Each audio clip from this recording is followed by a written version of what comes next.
Welcome to another fun-filled edition of Second City Sports, the Monday edition. We are live in living color right here on Sports Zone Chicago, along with Miss Lakeena McGee, which is she. I am sitting around here. That's me. You can follow yours truly on the Twitter and the IG at SidKid80. Once again, at SidKid80. That's SIDKID80. That's SIDKID80. You can follow me at Lakeena McGee on the Twitter and Lakeena_McGee on the IG. Make sure you download that Sports Zone Chicago app today. You want to know why? Because we said so, that's why. And also, so you can catch up on the other 5 live shows throughout the week.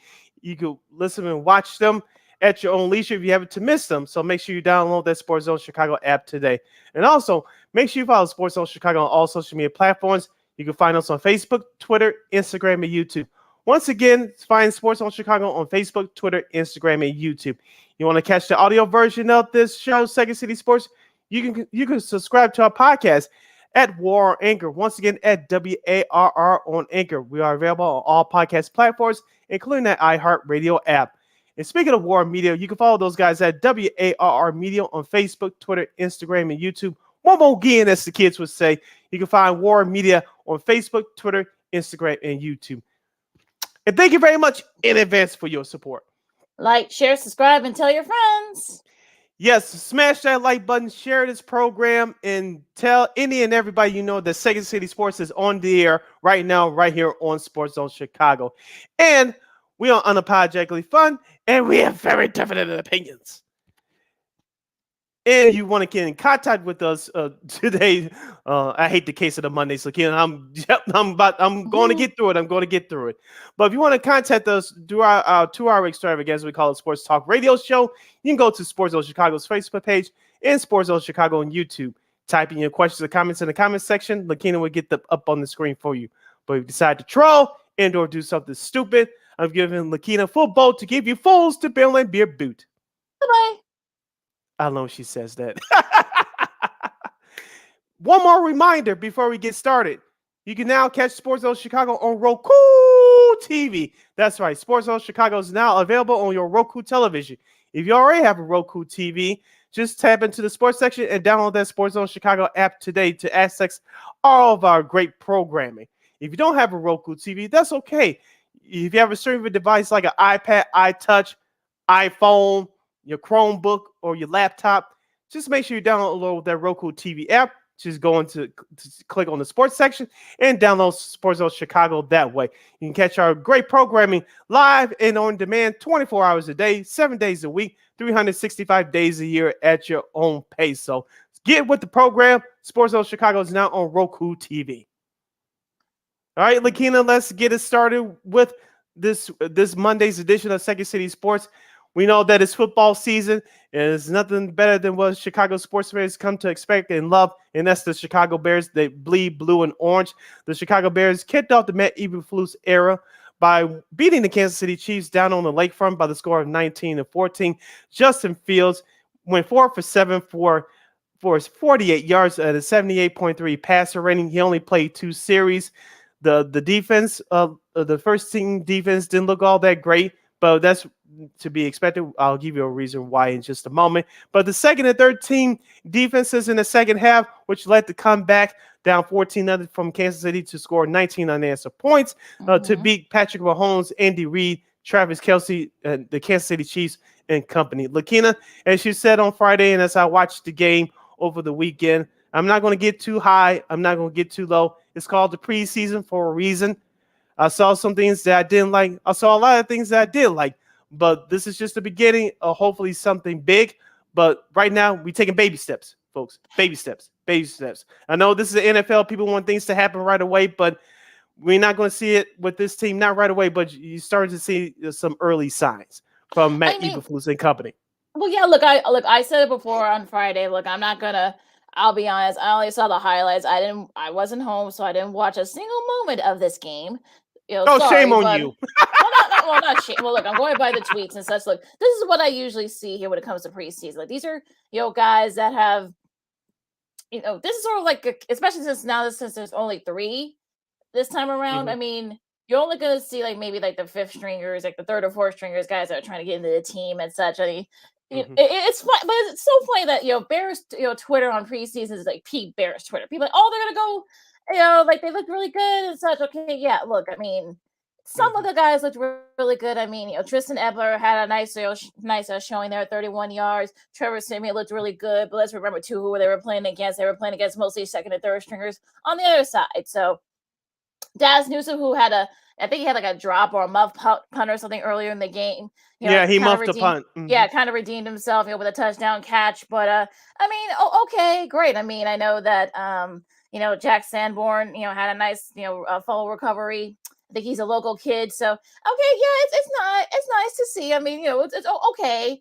Like seeing stories like that, seeing guys that are kind of like right there in the cusp of, being cut. You're seeing these type of things, but preseason is what it is. It's preseason. You're not going to show a lot of stuff right away. I mean, okay, fine. Well, like, look. I'm sorry. I mean, at this point, preseason. Let's just get to the regular season now, please. This is what this is what I am at, where I'm at when it comes to this. You're listening to Second City Sports live and in living color on the Monday edition right here on Sports Zone Chicago. Sid Lakeena here with you. Bears fans, the question is just that simple. You can go to Sports Zone Chicago's Facebook page or Sports Zone Chicago on YouTube. Type in your answers in the comment section. Lakeena will get them up on the screen. Were you encouraged by what you saw on Saturday with the Bears beating the Chiefs? What things did you like from this Bears team? What things didn't you like? Remember, it's the preseason.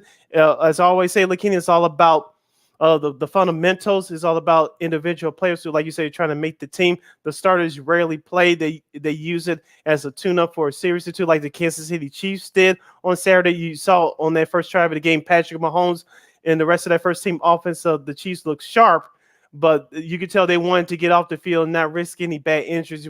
We'll talk about some other injuries from around the league later on in the program, but what were you encouraged by, Bears fans, or were you discouraged? Let us know in the comment section, Sports Zone Chicago on Facebook or Sports Zone Chicago on YouTube. Type in your answers. Lakeena will get them up for you.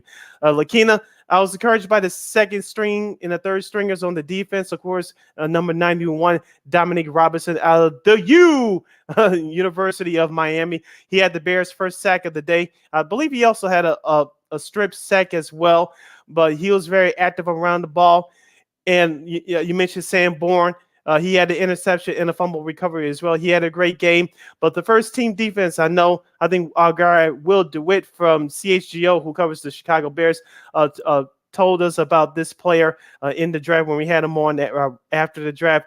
And our guy DJ Turbine from WVON, Fundamentals of Sports show on that station, told us about this player as well. Jabron Brisker. That safety, that wears number 9. I like him. He reminds me of a mini version of Jamal Adams. He is a gamer. He tackles well. He's all around the ball. He not only can play pass coverage, but he can get down and dirty and make the tackles to stop the run as well. He's really active around that football. I mean, yeah, look, I mean, like I said, I only saw the highlights, so I can't really, make any assumptions. But yeah, I mean, look, 4 tackles and such, 3 solo tackles. I mean, yeah, I mean, look, they looked really good. I mean, but like I said before, I mean, you can't. This is where I missed, Magak, the rest of this whole Jeff Dickerson, from ESPN 1000, of course, longtime reporter for the Bears, lost his life to cancer, of course, early this year, but. I miss him when he says he tries to kind of like calm folks down and such, like, let's not, get it to like too big with somebody. I mean, look, it's great. Look, Sanborn had a nice showing, Brisker had a nice showing. And look, these are the kind of things that you want to see from, the preseason, guys that are kind of like right there on the cusp of, joining the team. You want to see them, sort of, showcase their stuff. I mean, look, we'll see how they look against, guys that are actually, top stringers. So let's not, either way, let's not have, let's not get too caught up. Remember Dane Salzenbacher? I mean, do I need to remind folks of that? So let's Kenny Christian. I'm just saying. Let's. But people are already giving him Tom Waddle tendencies here, back in the day. So let's not, let's slow down here on some of these days. Look, you guys, you like seeing guys, come out of nowhere and have a nice showing in the preseason, but then by the regular season starts, they disappear and fade into oblivion. So look, I mean, it was okay. Look, it was fine. Okay, look, you're not going to show too much. Fields, 4 for 7 for only 48 passing yards. I mean, okay, he did get a couple of hits, a little bit. That kind of worries me a little bit. He was sacked twice and such, so that kind of they did give the Bears defense, among both, Fields, Cinnamon, and Peterman, they were sacked 5 times total. So that concerns me a little bit, but I think that's sort of like the thing where you kind of like clean the little kinks up and such before we get into some of the other things in the NFL. What else impressed you on the other side with the Chiefs?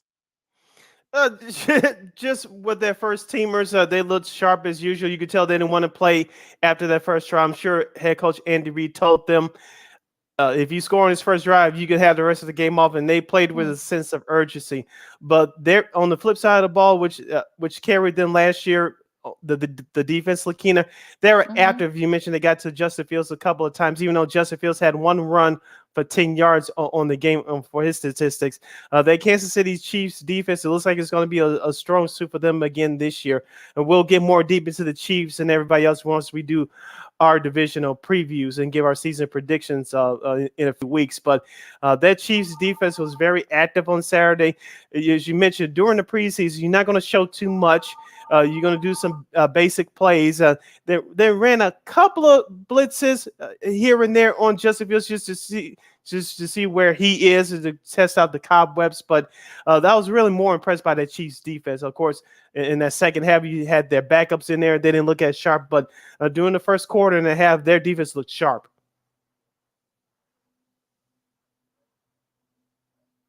Right. Yeah, yeah.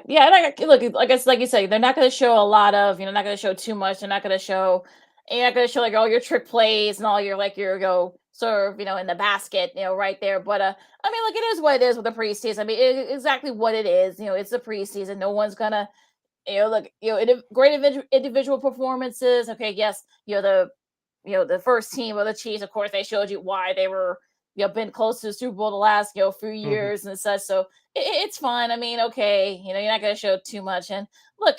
I mean, you like seeing guys, Matt Adams, also had a nice showing for the Bears, had with 7, total tackles, 5 solo tackles. I mean, look, it's sort of one of those things where you're kind of like, okay, fine.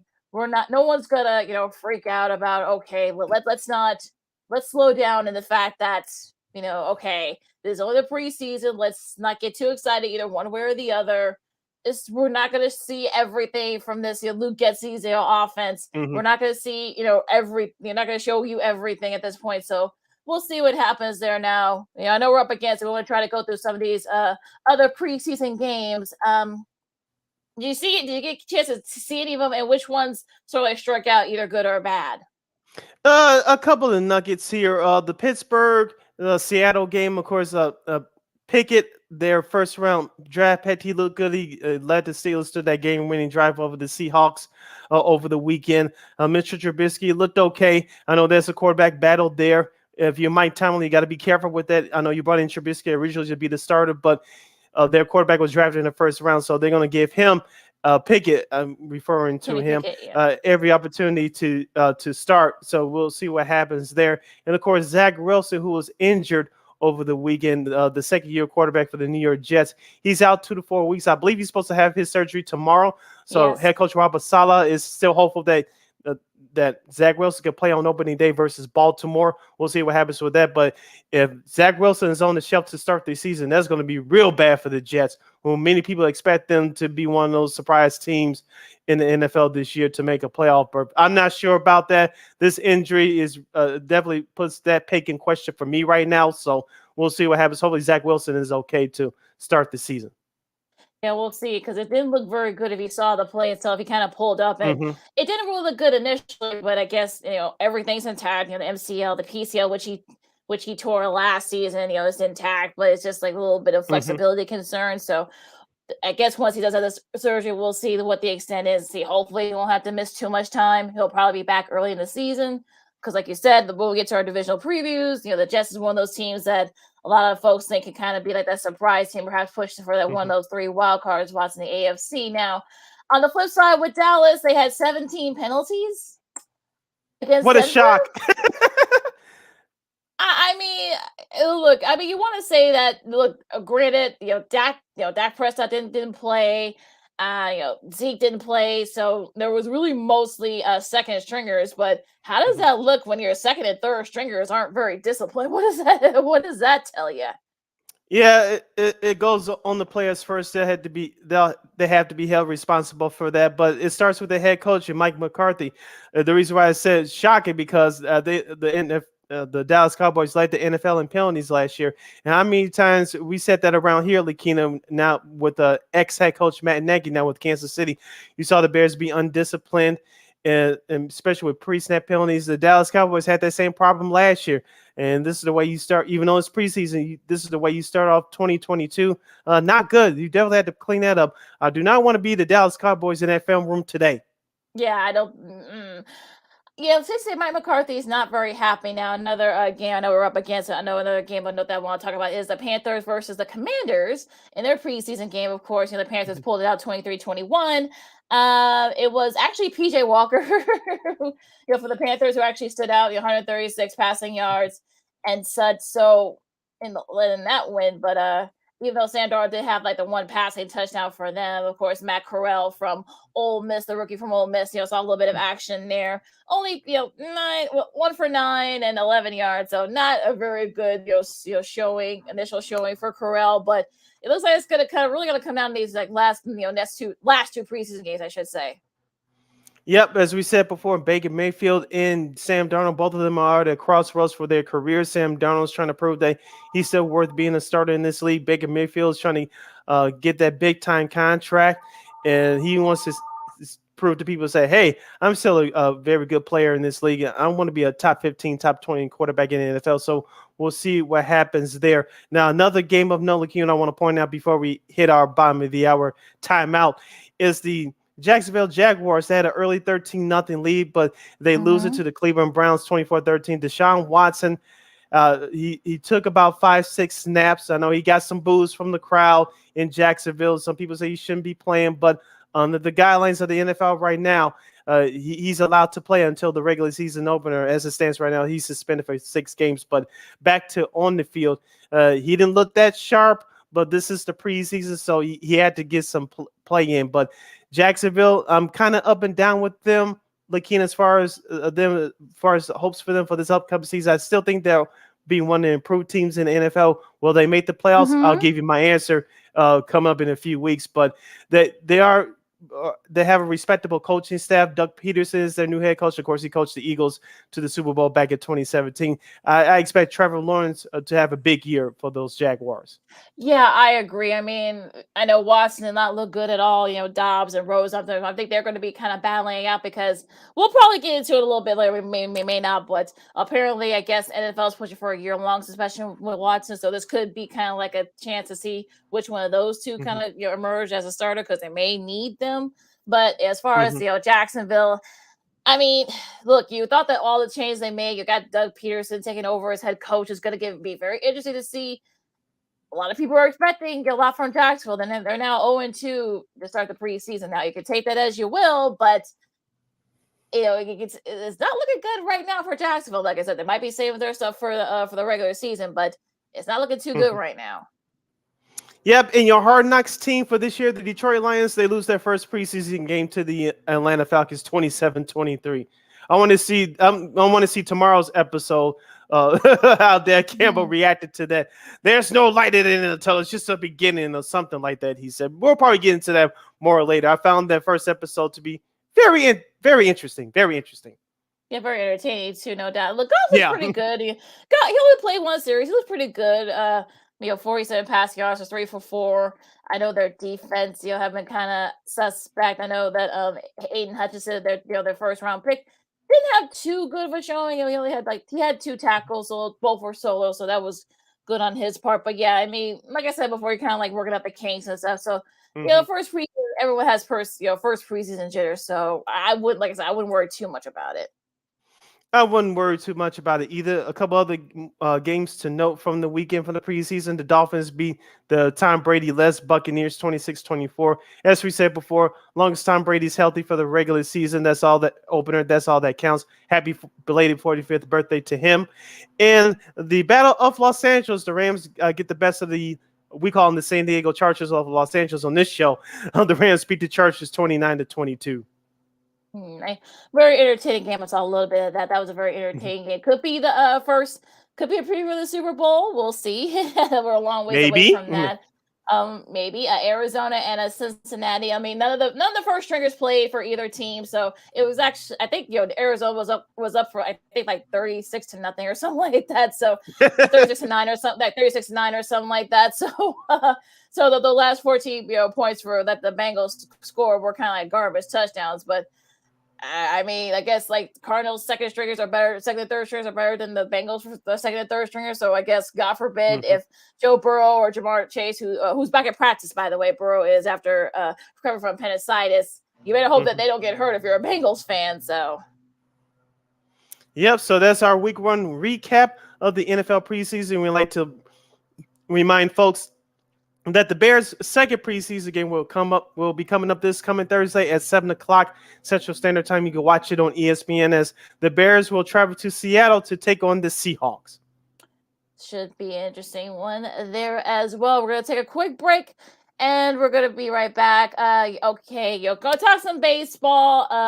The White Sox swept the Tigers. Yippee. Yay! Yay! They gained a game. Woohoo! All right. The Cubs, the Cubs take 2 out of 3 against the Reds. The Yankees, should Yankee fans be a little bit worried? And the Dodgers, got a little bit of a speed bump, but I'm sure Dodgers fans won't be freaking out too much. Really, this weekend in baseball coming up next. Sidney Brown, Lakeena McGee, Second City Sports, Sports Zone Chicago. We'll be talking baseball after this break. Progressive presents the Sports Flash on the Sports Zone Chicago. Light day around baseball today. Cleveland at Detroit. The White Sox visit Kansas City. The Cardinals are at Denver. The Astros host the Rangers. The Red Sox at home against the Orioles. The Cubs take on the Reds in the Field of Dreams game in Dyersville, Iowa. The NFL preseason kicks into high gear this week. Tonight, the Giants visit the Patriots while the Titans head to Baltimore. Tomorrow, the Falcons visit the Lions. The Browns are at Jacksonville. The Jets visit the Eagles. The Cardinals at Cincinnati. The Packers are on the road at San Francisco. On Saturday, Carolina at Washington. Kansas City at Chicago. The Bills host the Colts. The Bills, the current favorite to win the Super Bowl. The Seahawks visit the Steelers. It'll be the Dolphins at Tampa. The Texans hosting the Saints. The defending Super Bowl champion Rams battle the Chargers at SoFi Stadium. Denver at home against the Cowboys, while the Raiders host the Vikings. For lightning fast sports updates, download the Score app. It's free and one of the most popular sports apps in North America. I'm Chuck Sanders. That's the Sports Flash on the Sports Zone Chicago. With our newest unlimited plan, everyone's welcome. Introducing Welcome Unlimited from Verizon for just $30 a line per month for 4 lines with autopay plus taxes and fees. Our best priced unlimited plan ever. Did he say $30? Yep, $30 a line for the whole family. The network you want, the price you love. Switch to Verizon today. Paper-free billing required. Unlimited 5G nationwide 4G LTE. In times of congestion, your data may be temporarily slower than other traffic. All smartphone lines on the account must be on Welcome Unlimited and are eligible only for select promotions. Includes domestic talk, text, and data usage only. Data roaming at 2G speeds.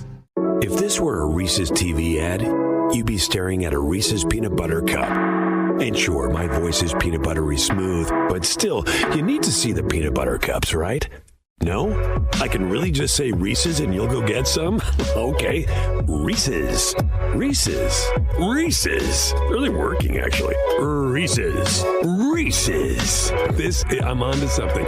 Reese's. Reese's. Reese's. Reese's.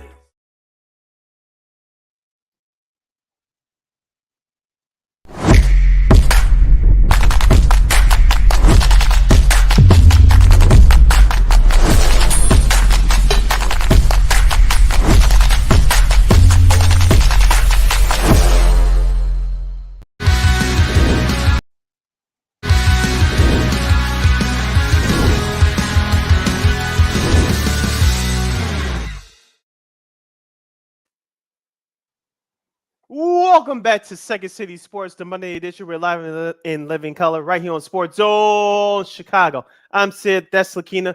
You can follow yours truly on the Twitter and the IG at SidKid80. Once again, it's SidKid80. That's SIDKID80. That's SIDKID80. You can follow me at Keena McGee on the Twitter and at Keena_McGee on the IG. We got less than 90 minutes left of this extravaganza we call a Sports Talk Radio Show. You have any questions or comments for us, you can go to Sports on Chicago's Facebook page or Sports Zone Chicago on YouTube. Lakeena, let's get into that baseball talk. Let's start off with our local teams first.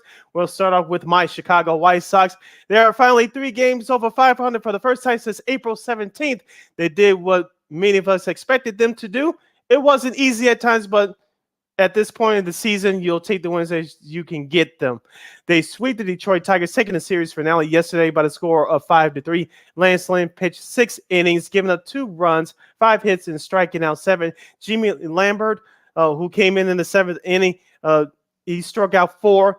Jake Diekman, the left-handed pitcher they acquired for Reese McGuire at the trade deadline, he did his thing as well. Liam Hendricks was unavailable to pitch yesterday, even though he pitched the previous 2 games. Kendall Graven came in and earned his 6th save of the season. The White Sox got contributions from the bats of Andrew Ron and A.J. Pollock. Both those guys are starting to swing the stick right now. Eloy Jimenez, he's not hitting for power all the time, and that's what I like about Eloy. Let's say ever since he's come back from his injury a few weeks ago, now a month ago now, he's not just hitting for power, but he's spraying into all fields, taking what the pitcher gives him. And Jose Abreu is continuing to creep up that batting average up to 300. I know Lakeena is all looking with blue skies and blue bleep, but you have the Houston Astros coming in here starting tonight with a big 4-game series. This is the first time that Houston has visited Chicago since eliminating the White Sox in last October's playoffs. Me being a rose-colored glasses? Moi? No, never. I mean, look.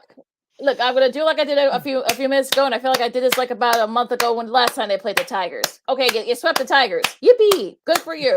Good for you. Good for you. You swept the Tigers. I mean, look,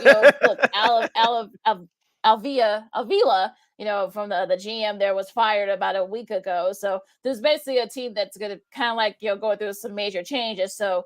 Mm-hmm. Okay, yeah, you want to take the win, take the sweep, whatever. But again, you're going to be facing an Astros team that I know Michael Brantley's out for the year, at least through the rest of the regular season. But that's still a pretty good Houston team you're going to be facing. Mm-hmm. And look, Dylan Cease and Justin Verlander for tomorrow. That should be a lot of fun, I have to say.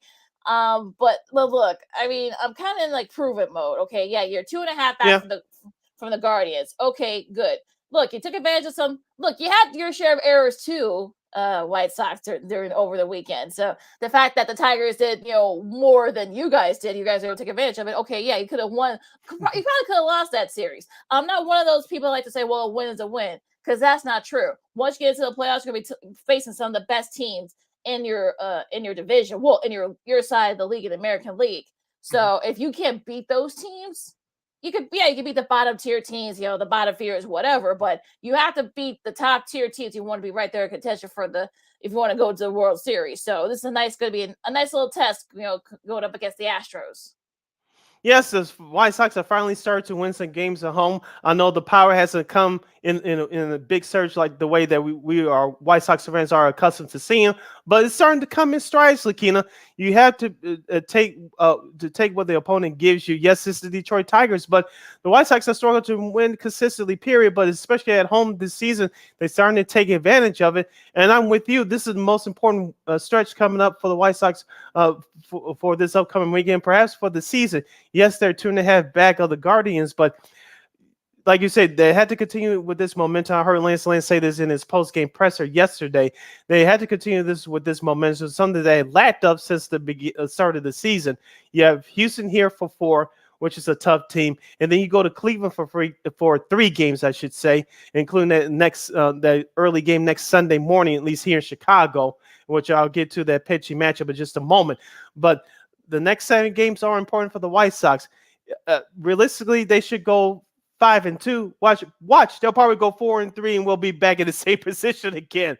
But for right now, I'm going in the glory that yes, they beat the Tigers, but I'd rather for them to win 3 in a row than lose 3 in a row. Trust me. If they would have lost 3 in a row, trust me, this computer screen would be broken by now, and I'll be mad at myself for doing that. But even though I will try to justify them losing to another bad team like they did last week in Kansas City. Well, look, I mean that's how.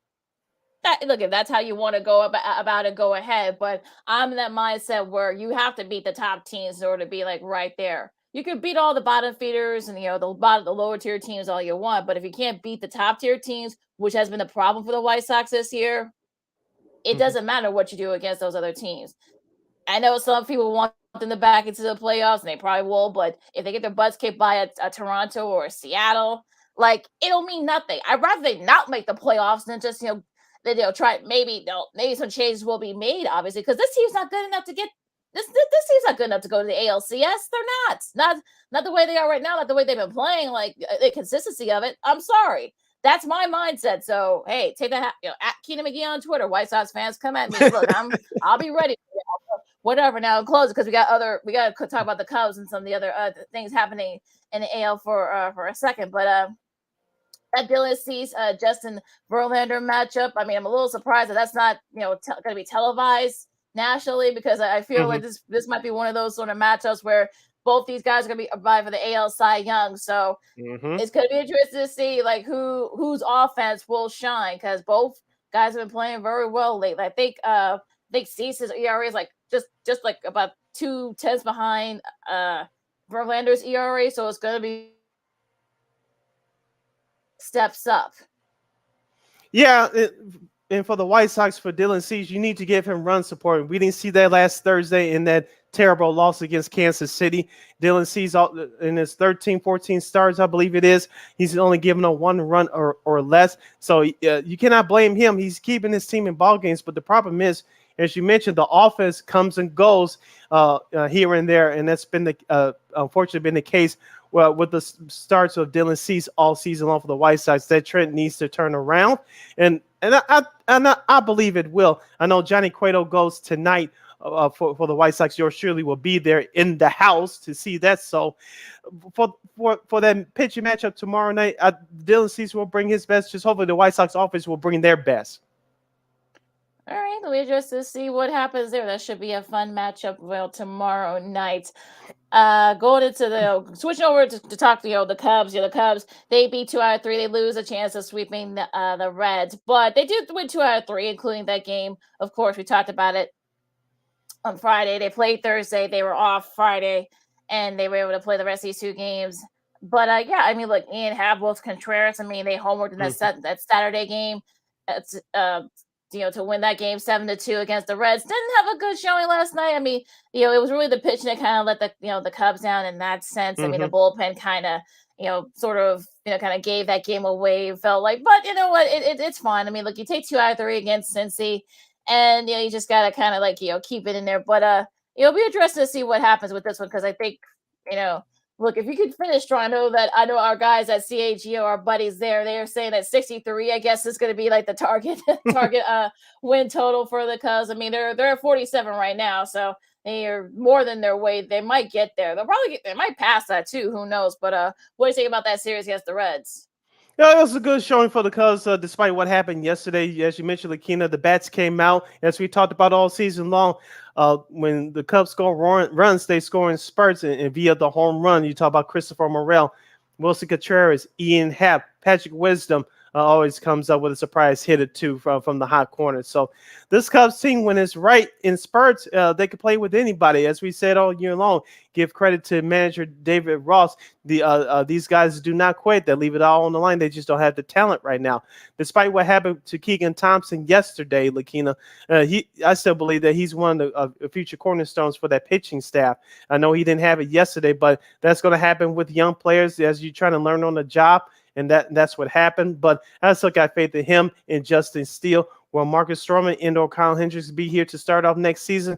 Who knows? But as far as the series is concerned, Cincinnati is another bad team, and they took advantage of some Cubs mistakes yesterday. That's what the Cubs did to Cincinnati in the first 2 games of that series. So it was who could take advantage of the other team's mistakes more. Cincinnati did that yesterday. The Cubs did it for the entire series.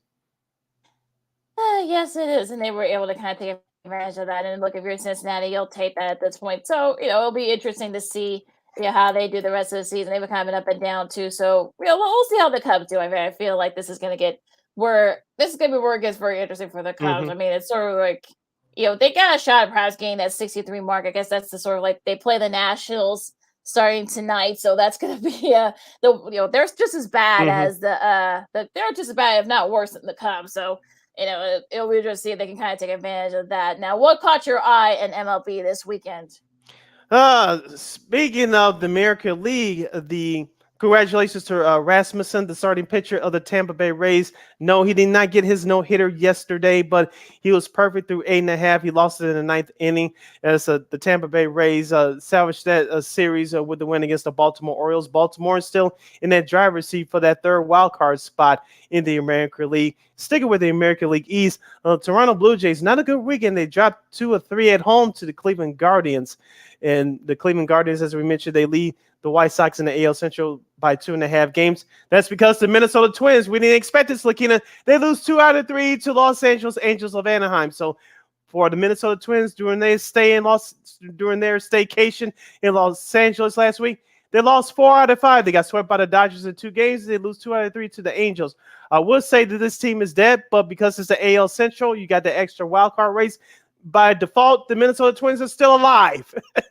Well, I mean, it's sort of one of those sort of things where I'm sure they couldn't get out of like Los Angeles quick enough, and so that's going to be kind of like the thing. I'm glad they'll be back home, starting tonight against the Royals. So I'm sure they'll take the home cooking. I think being back at Target Field now. As far as the Yankees, once again they're not really showing too much. I mean, luckily, like the other teams around them have not been very good. They've had all of them have struggled, but they lose 2 out of 3 to the Red Sox after losing 2 out of 3 to the Mariners. So I wonder, are Yankees fans starting to freak out a little bit? But luckily for them, like I said, the other teams behind them have been struggling too. The Red Sox are out of it. So this is like a little speed bump there. So what do you think about the Yankees and their not so good last week?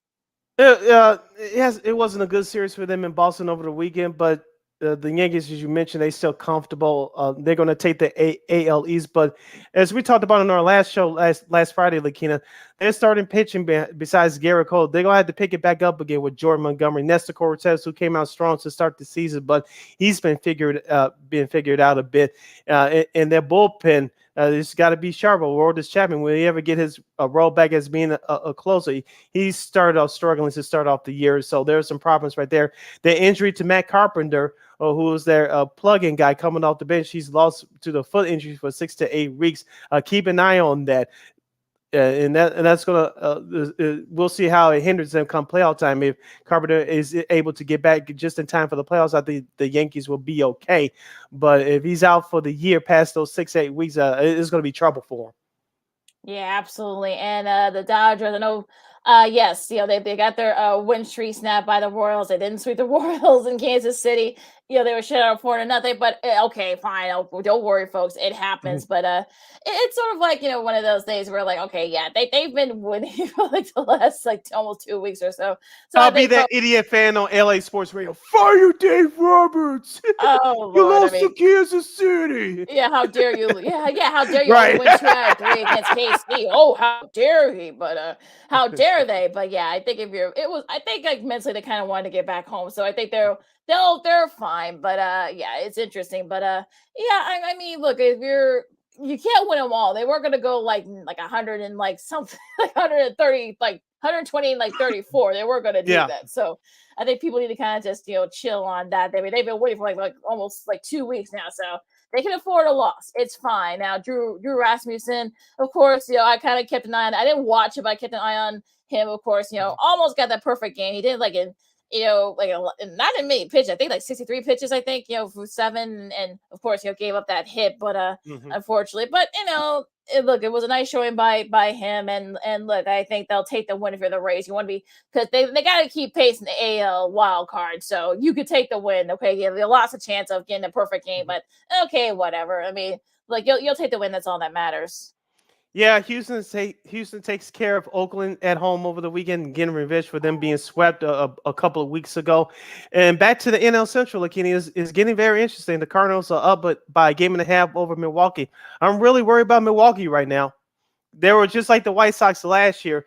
They're running through their division with no problems. Of course, they lost in the opening round of their playoff series to the now defending champion Braves last year. Of course, the Sox lost to the AL representative, the Houston Astros, but Milwaukee, they traded Josh Hader. Their office has disappeared. I still like their starting pitching staff, but I just don't like the way they've been playing over ever since the All-Star break, to be honest with you. Yeah, it's been sort of up and down for the Brewers, and I'm wondering, like we said when they initially traded Hader, like, could this be a trade that kind of comes back and bites them in the butt? And at least so far, it has. And unfortunately, if the Cardinals, I don't think the Cardinals are going to run away with the division, but I think they're like 1.5 up. They're kind of in the driver's seat right now. They still got to play each other a lot before the season's over with, so should be interesting to see what happens there. Now the Padres, since they did all those trades, they got, of course, Juan Soto, Josh Bell, but they win 2 out of 3 against the Nationals, so that helps a little bit after winning 2 out of 3. Yeah, the return of Juan Soto. Yeah, that sort of helps a little bit, but they're still like the Dodgers are going to run away and hiding right now. They're at like 18.5 up or something like that in the NL West. So it's good that's going to be kind of over and done with there. So they got to stay with kind of within distance in the NL wild card. Yep, and we talked about this before the show. Lakeena, Fernando Tatis Jr. Getting popped, no pun intended, for 80 games for steroid use. Of course, he was out of all of this season due to a wrist injury. Some people say it was because of a motorcycle accident. You can take that for what it's worth, but he was on his way back. Now he gets popped for 80 games. I know his maturity and sort of leadership is in question here. Hopefully he'll learn from this experience and come back and be a better person and a better ball player, but that's still a big blow to San Diego. They were expecting him to come back at some point this season to help them get to the playoffs and perhaps do damage in the playoffs. Now they're going to be without him for the remainder of the season, perhaps early next year as well. Yeah, I mean, they were kind of talking about perhaps maybe him coming back in the next couple of weeks from what I've read. So with this, being popped for PEDs, that's not going to happen. He could miss probably the first few weeks of next season too, because the spring training games don't count when it comes to these types of suspensions. So it's all regular season games. So could be very interesting. And I know some White Sox fans are already boasting that they won the trade since they traded Tatis, a few years back. But again, look, I mean, if he can kind of bounce back and avoid all this type of stuff and have a good career, I think people need to kind of just chill off on that. But it'll be interesting to see what happens there. Now going into the wild card, the Braves are kind of like in the driver's seat for that first spot. They've won 6 in a row. Ronald Acuna has looked really good the last few weeks. Of course, that little sort of the whole thing in it. That was sort of like a interesting, like kind of like a little tidbit there with the Braves and such. They swept the Marlins. I mean, that helps, and that helps. 4 games against the Marlins, so that helps a little bit too. I think that kind of helps in that sense. But if you look at who's behind them, that's kind of where the real battle is. I mean, the Padres only like a half game up for that second wild card spot. The Phillies are right there right now. I know they didn't have a good show in their series this weekend. The Brewers, they're 1.5 back from them. So it's kind of like a 5-team. I know the Giants are the closest, that they're 6 back from that third wild card spot. So it's probably going to be between those 4 teams I mentioned, the Braves, the Padres, the Phillies, and the Brewers. So that's going to be interesting to see, kind of like how it gets down to the wire there. It's also going to be interesting to see what happens in the AL wildcard races there. I'm thinking I want to count Boston out, but they took 2 out of 3 from the Yankees at home this weekend, so they're technically not out of it yet. Baltimore's still hanging on, and of course you have Toronto, which I think they'll get that first wildcard spot. But the Seattle Mariners, Lakeena, your Seattle Mariners, they take a small step back, losing 2 out of 3 in Texas over the weekend, but I still think they'll be okay. Yeah, it's like I said, it's gonna be kind of like a bounce. Like, I mean, I know some people say Boston they're still in it, but they're 4.5 back, and they have to jump over like 3 or 4 teams to kind of get to that wild card spot. So with only like they're only about sort of like 6 weeks left in the regular season. So I think let's kind of like let's sort of slow down in that front, folks. But they're like about 53 games left or something like that. So a lot will have to happen, but look, you never know. But it'll be interesting to see what happens there. Now going into breaking news, Lakeena, coming from the Dallas Morning News. And speaking of the Texas Rangers, the Rangers have relieved Chris Woodder of his managerial duties. Okay, so they're gonna be looking. So he's given his pink slip and link card. Yeah, no pun intended. Well, yeah, I mean, it's sort of like I can't really blame them. I mean, like the Rangers have not been very good. I mean, I know like a couple of years ago, some people thought that they were probably going to be right there to sort of, perhaps try to go for that playoff. Maybe not necessarily for the AL West, because of course you got the Astros and such, and at the time the Angels. But a lot of people thought that maybe the Rangers probably compete for that wild card spot. They got some good talent, but unfortunately, I think there might be a complete, sort of like clean out. I mean, Woodward's gone, so It's like one-run games. Also, their one-run games. I mean, they were terrible. And they lost a couple this past weekend. So, yeah, that might have been another reason why Mr. Woodward got his walking papers. Yep. So Chris Woodward is relieved of his duties as manager of the Texas Rangers.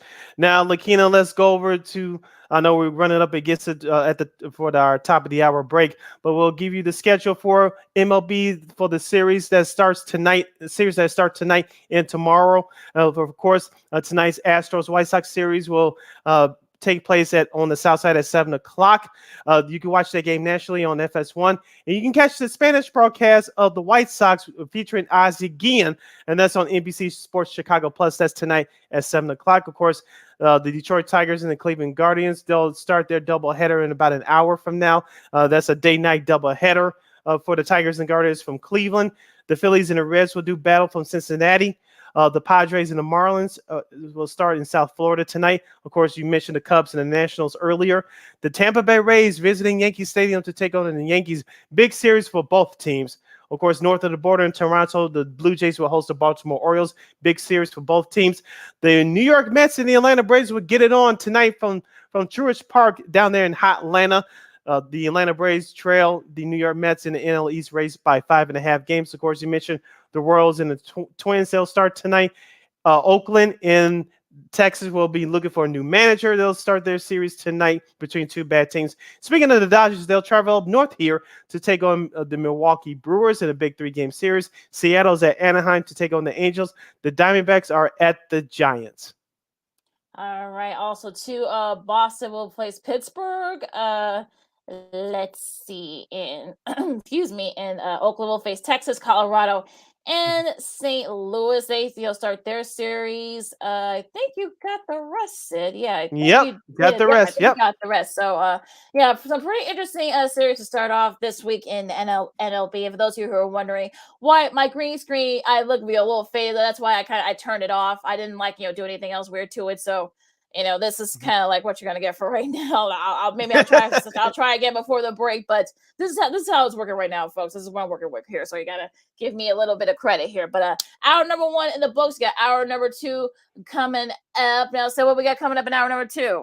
Hour number 2, we'll talk about the NBA. Some of the key games for opening night and for Christmas Day was leaked over the weekend. We'll give you the details on that, and we'll give you a list of over and under win totals for your favorite NBA teams for this upcoming 2022-23 season. We have some sports and media news. We have some other nuggets, and we'll end next hour with Old School TV Monday. You're really going to dig this one, so stay tuned for that. I'm Sid. That's Lakeena. You're listening to Second City Sports, the Monday edition, live in living color, right here on Sports Zone Chicago. Progressive presents the Sports Flash on the Sports Zone Chicago. Light day around baseball today. Cleveland at Detroit. The White Sox visit Kansas City. The Cardinals are at Denver. The Astros host the Rangers. The Red Sox at home against the Orioles. The Cubs take on the Reds in the Field of Dreams game in Dyersville, Iowa. The NFL preseason kicks into high gear this week. Tonight, the Giants visit the Patriots while the Titans head to Baltimore. Tomorrow, the Falcons visit the Lions. The Browns are at Jacksonville. The Jets visit the Eagles. The Cardinals at Cincinnati. The Packers are on the road at San Francisco on Saturday. Carolina at Washington. Kansas City at Chicago. The Bills host the Colts. The Bills, the current favorite to win the Super Bowl. The Seahawks visit the Steelers. It'll be the Dolphins at Tampa. The Texans hosting the Saints. The defending Super Bowl champion Rams battle the Chargers at SoFi Stadium. Denver at home against the Cowboys, while the Raiders host the Vikings. For lightning fast sports updates, download the Score app. It's free and one of the most popular sports apps in North America. I'm Chuck Sanders. That's the Sports Flash on the Sports Zone Chicago. With our newest unlimited plan, everyone's welcome. Introducing Welcome Unlimited from Verizon for just $30 a line per month for 4 lines with autopay plus taxes and fees. Our best priced unlimited plan ever. Did he say $30? Yep, $30 a line for the whole family. The network you want, the price you love. Switch to Verizon today. Paper-free billing required. Unlimited 5G nationwide 4G LTE. In times of congestion, your data may be temporarily slower than other traffic. All smartphone lines on the account must be on Welcome Unlimited and are eligible only for select promotions. Includes domestic talk, text, and data usage only. Data roaming at 2G speeds. If this were a Reese's TV ad, you'd be staring at a Reese's peanut butter cup. And sure, my voice is peanut buttery smooth, but still, you need to see the peanut butter cups, right? No? I can really just say Reese's and you'll go get some? Okay. Reese's. Reese's. Reese's. Really working, actually. Reese's. Reese's. I'm on to something. Reese's.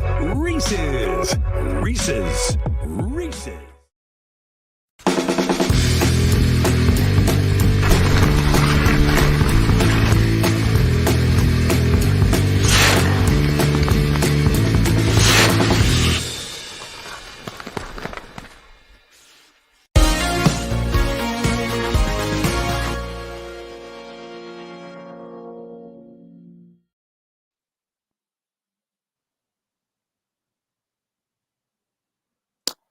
And welcome back to Second City Sports on Sports Zone Chicago. My name is Lakeena McGee. You can follow me at Keena McGee on the Twitter and at Keena_McGee on the IG. You can follow yours truly, Sydney Brown, on the Twitter and the IG at SidKid80. Once again, that's SidKid80. That's SIDKID80. That's SIDKID80. We have less than an hour left of this extravaganza we call a Sports Talk Radio Show.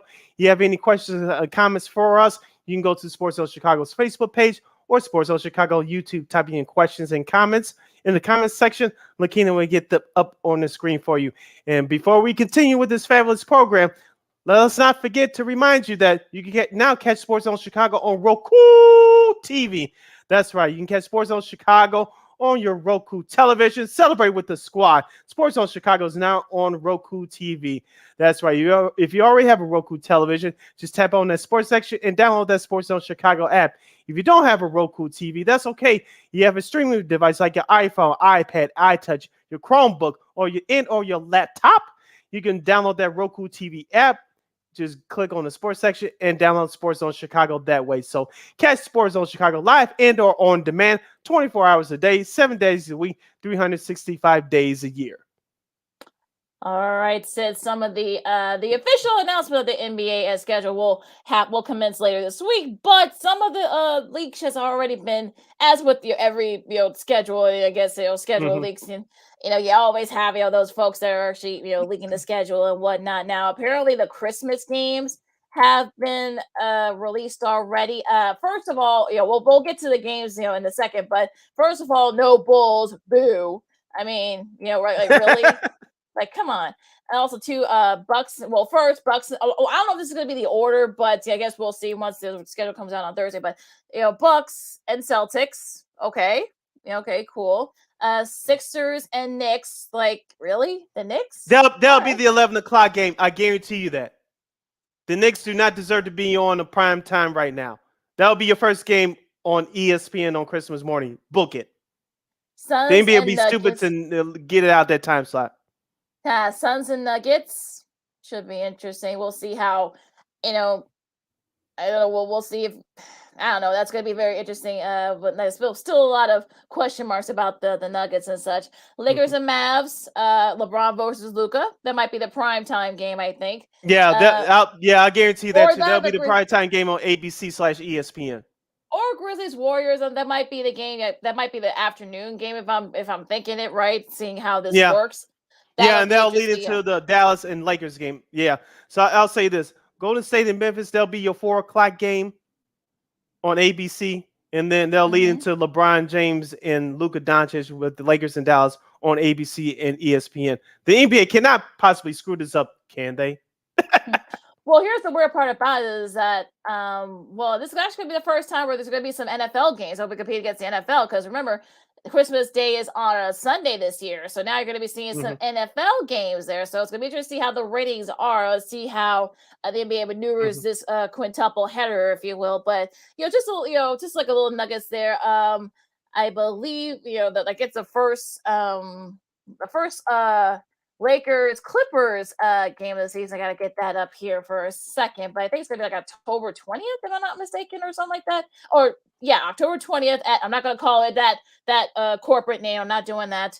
It'll be in Los Angeles, So yeah, that'll be October 20th. That'll be the first game of the first game for the Clippers and Lakers. Yep. As we talked about, Lakeena, we'll get more into it as training camps open around this time next month. But the Clippers, on paper, they'll be healthy with Kawhi Leonard and Paul George. Of course, on the flip side for the Lakers, they made some more news. We'll get to that in just a second. But for the Lakers, you still have LeBron James, Anthony Davis, assuming that he stays healthy, will make his return to the lineup. Will Kyrie Irving be a part of that team on that date? We'll see about that. Russell Westbrook, I'm sure he'll hang around as a mascot somewhere. So, but still, it should be an interesting matchup. Now, speaking of the Lakers, Lakeena, and I saw this over the weekend as well. They're going to help the Warriors on ring night 2 days before on TNT. So the Golden State Warriors will receive their championship rings. We all know that many teams, and the Warriors a couple of times during their heyday, they looked sluggish on opening night because getting their championship rings and whatnot. LeBron James, Anthony Davis, and crew will sit in that new Chase Center watching the Warriors get their rings from the previous season. Yeah, it'll be interesting to see how that goes. I'm sure that LeBron will love to return the favor. That'll be interesting to see what happens with that matchup. I mean, you got to think, look, this is like this could be the first royal between Steph and Clay and Draymond. So, but I'm sure like some of the other guys, the guys that have won their first first rings, I should say. So that's gonna be kind of like interesting to see how that goes with that. But I'm still tripping on the Grizzlies. Look, no shade against John Morant. He just totally deserves it, but considering this is like their first, or like this could be their Christmas debut and such. I mean, I get it, but we don't know what the Grizzlies are going to be this year. So I think putting them on Christmas seems a little bit, I don't know, but I guess they're trying to spread it out. I guess get to the smaller market teams a little bit of love, and I get that. But I mean, the Bulls. I mean, the Bulls are actually pretty good. I'm just saying. So I think can we get a little bit of Bulls love on Christmas? But but that's just me. But that might be the fan me talking. But Yeah, speaking of Bulls fans, I know a few of you are watching. You can go to Sports Zone Chicago's Facebook page or Sports Zone Chicago on YouTube. Type in your answers in the comment section. Lakeena will get them up on the screen for you. Bulls fans, are you with Lakeena that you're mad that the Bulls are not playing on Christmas Day? Or are you just like me, like, oh, I didn't think about that until you just brought it up, Lakeena? Or I'm not going to say that I don't care, Lakeena. Of course, it'll be great to watch the Bulls on Christmas Day, like back in the day when Jordan and the crew were playing. But are you with Lakeena McGee? Are you mad as hell that the Bulls are not playing on Christmas Day? Or are you just like, I don't care? Typing your answers at Sports Zone Chicago's Facebook page or Sports Zone Chicago on YouTube. Well, speaking of the Bulls, like I said, I'm not mad. It's just that, like, come on now, let's get a little bit but hopefully they can use it as motivation and such, because of course, last year with everything else, but it is what it is. But speaking of the Bulls, I guess Giannis caused a little bit of a stir, I guess, on Sunday. I guess he was at I think he's at a convention or something, and I guess he made some comments that said that he wouldn't rule out signing with the Bulls. Now, let's remember, folks, his contract's not up with the Bucks is not up till 2025. So he did say, down the line, you never know. Maybe I'll play for Chicago, but right now I'm committed to Milwaukee. Okay, now I know I've seen a lot of folks still taking this out of context. I think this is like one of those killing with kindness kind of thing where you're kind of like, oh, okay, they're their division rivals and such. And whatever, but let's slow down here on perhaps maybe it wouldn't happen for another 3 seasons, so people need to kind of just slow down there. But I just find it a little bit funny that Bulls fans are already kind of jumping on the bandwagon of Giannis coming to the Bulls. Yeah, I saw that great interview on the Sports Zone last night on Fox 32 locally here in Chicago. Luke Cannells and a friend of the show, hometown favorite, Cassie Carlson, both of them conducted that interview. Of course, Giannis was promoting his movie about his childhood and how him and his brother from that journey from Greece to being drafted into the NBA. But I saw that interview, and he said all the correct things. He gave Jordan and the Bulls their props, as rightfully so. But he said maybe down the road. He said down the road. But right now I'm committed to the Bucks, and the Bucks still have a great team. I know that Chris Middleton injury set them back last year, but the Yankees can maybe sneak out another ring or two. Who knows? But Milwaukee's still in their championship window right now, and I don't expect Giannis to say anything different. Do I believe he was telling the truth? Yes, but you have to be politically correct to an extent in those situations. Hey, like I said, killing with kindness, I guess. So that's kind of like how you do it there. But that was a great interview. So you guys make sure you guys check that out on the Fox Chicago. I'm sure they'll have it on their. They have it on YouTube. I'm sure it's probably on their site too, on their Sports section of their site. So make sure you guys check that out. But I just find it a little interesting that like the Bulls fans are kind of like freaking out. Giannis, well, okay, guys, slow down. Like let's it would have for another 3 years. But just want to see that kind of interesting little nugget there. Now, like I said, well, like we've been saying, I mean, well, I'm sure there'll be more leaks, if you will, with the scheduling and such. But it'll be interesting to see what the whole thing with Kevin Durant and now basically giving the brass an ultimatum, like either you trade me or you fire Steve Nash, who he handpicked, by the way. Let's remember that little ditty. Him and Kyrie both. Yeah, so what do you think about that? Like now you're still giving them an ultimatum. Like I kind of like find it a little bit hilarious, but as I was listening to various pundits over the weekend, Lakeena coming home from the Sox game. Here's a thought for people to ponder. Since Kevin Durant is not going to get his way through that quote-unquote request or demand, he's allowed to play nice, unlike his, for right now, current teammate Ben Simmons, who has his own issues within his realm.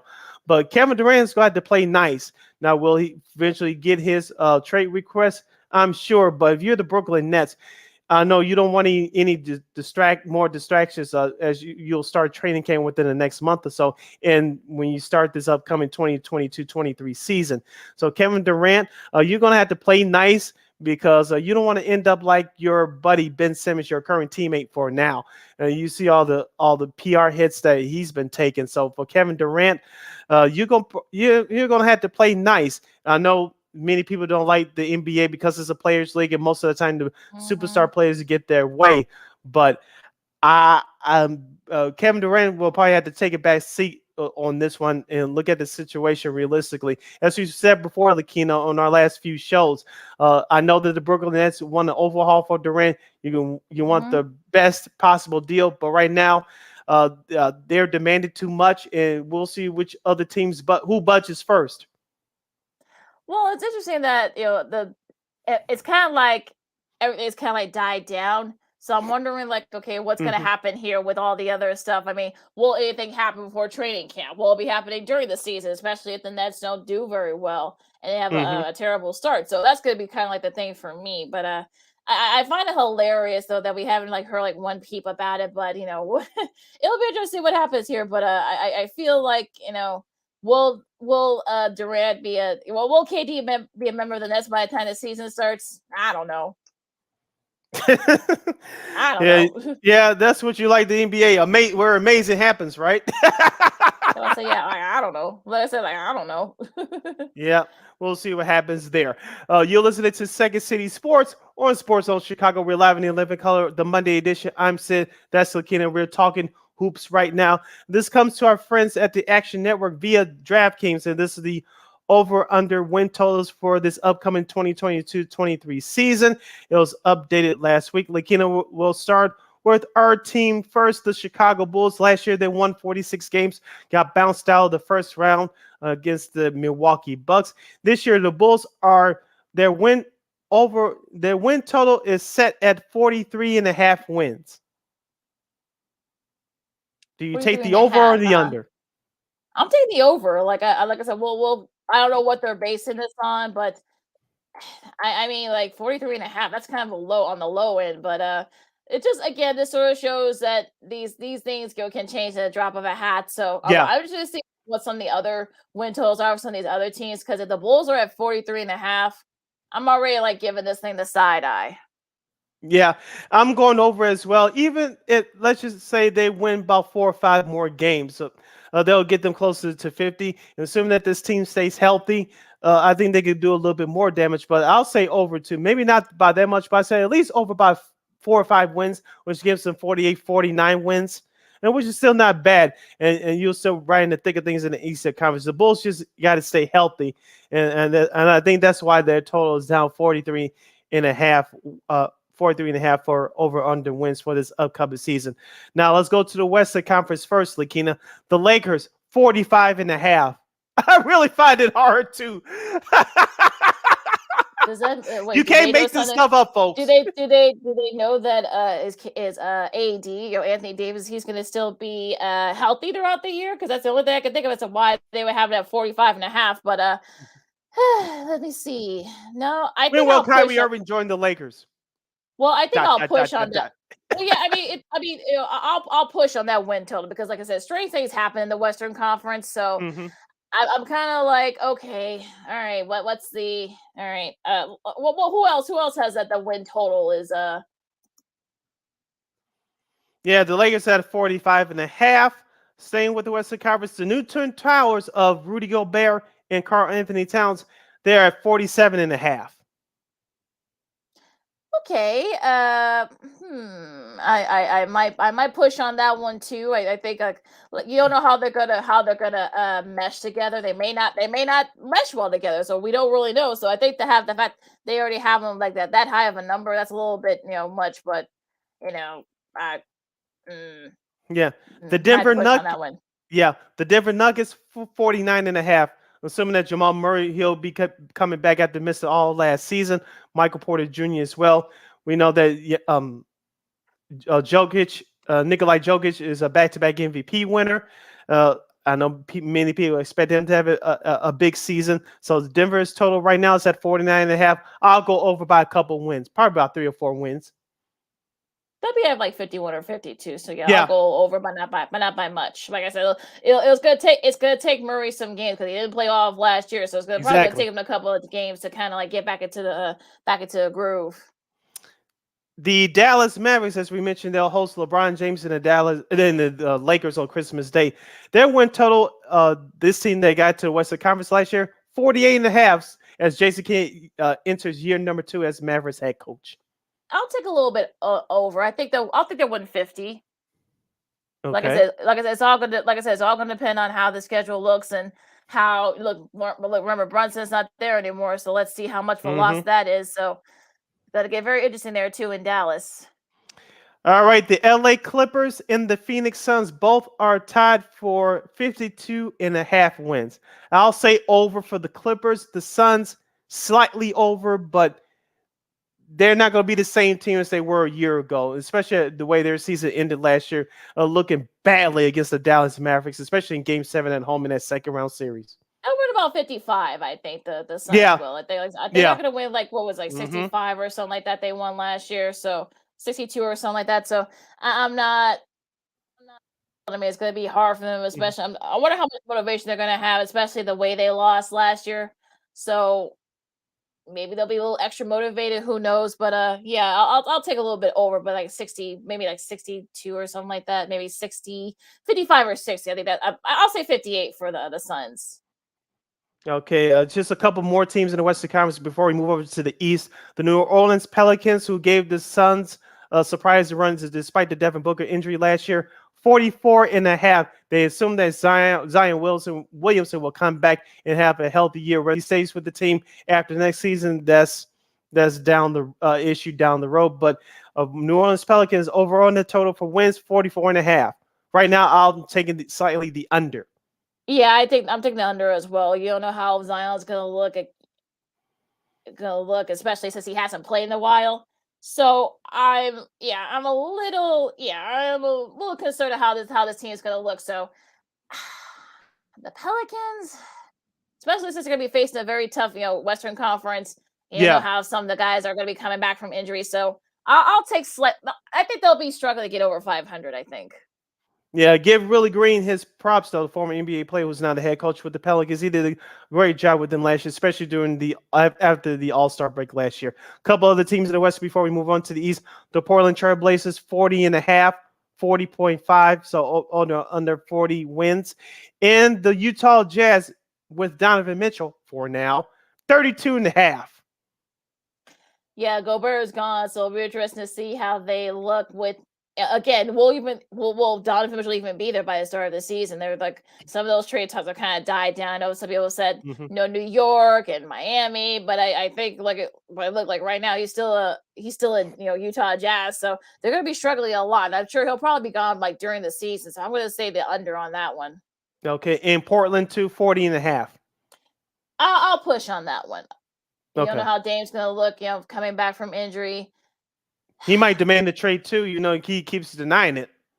Right. So that's why I'm taking a little bit under. I'm taking the under on that. All right, now to the Eastern Conference. The defending Eastern Conference champion Boston Celtics, who lost to the Warriors in 6 in last year's finals, their win total 54.5. I'll say slightly under. Yeah, it's gonna be tough. I think the East has gotten a lot better this year, so I'll still win over 50, but I think 50, 52, somewhere in that range. But yeah, 54, that might be a bit much to say on that one. Yeah, I know they picked up Danilo Gallinari, who's a very good outside shooter. That's going to help Boston stretch the floor a bit.